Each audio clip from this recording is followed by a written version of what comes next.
Jamaica Defense Force suspends search for aircraft which crashed off Portland coastline Friday. Jamaica on track to meet revised World Anti-Doping Code and official funeral for Roger Clark. With your Jamaica House Weekly, I'm Simone Wolfe. The Jamaica Defense Force has called off the search for 3 missing persons who were on board a U.S. aircraft which went down off the coast of Portland Friday afternoon. In a release, the JDF said the search was called off based on the reduced probability of finding the passengers or aircraft.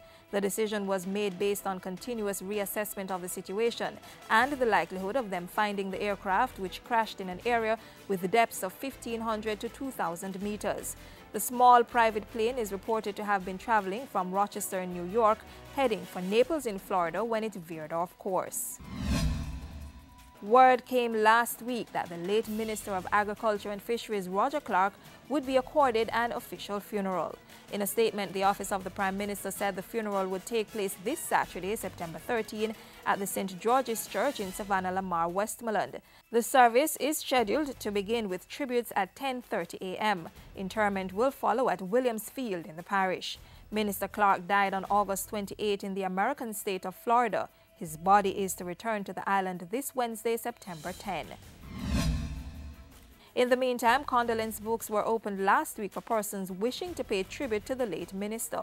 Last week, former Prime Minister P.J. Patterson and current members of the cabinet were among persons who turned up to sign the condolence book at the People's National Party headquarters in Kingston. A condolence book is also open to the public at the Ministry of Agriculture and Fisheries at Hope Gardens from 10 a.m. to 3 p.m. each day.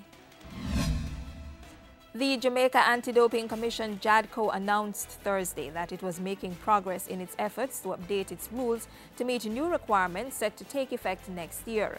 The announcement came at a press conference held to update the nation on its activities over the past year. JADCO's Executive Director, Kerry Brown, said they were working to meet the requirements of the revised World Anti-Doping Code, which takes effect on January 1, 2015. And we will keep the lines of communication open to ensure that all our stakeholders are fully aware of the changes. We are confident that with the input from our stakeholders at home and abroad, Jamaica's anti-doping program will be one to emulate. Under the revised code, there will be longer periods of ineligibility for cheats, and athlete support personnel and entourage who breach anti-doping rules will be sanctioned.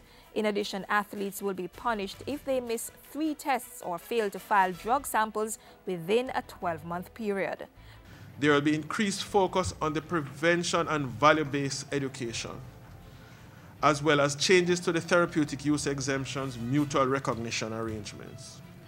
There will be greater emphasis on the use of investigation and intelligence gathering in the day-to-day operations of anti-doping organizations. The new code also incentivizes cooperations by persons who are accused of committing anti-doping violations. From January to July 2014, the Commission conducted 122 in-competition and 95 out-of-competition tests. Minister with responsibility for sport, Natalie Nita Headley, has lauded the 10th annual Courtney Walsh Award for Excellence as a motivator for athletes to maintain a high level of discipline, humility, and integrity in sport. In a statement read by Paulette Mitchell, project manager at the Chase Fund, Minister Nita Headley said the award was about far more than performances. It is recognition of sustained excellence on and off the field of play.